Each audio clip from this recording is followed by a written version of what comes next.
మీరు అనొచ్చు, మేము చేసిన పాపాలు ఆయన ఎలా పోగొడతారండి?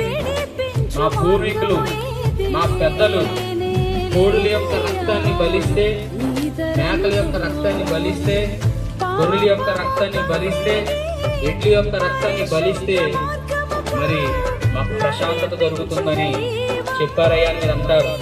ఏమంటే ఒక మాట చెప్తున్నాను, మనిషి పాపం నుండి మనిషే విడుదల చెయ్యాలి. ఎందుకంటే డైమండ్తోనే చెక్కాలి, ముళ్ళుని ముళ్ళుతోనే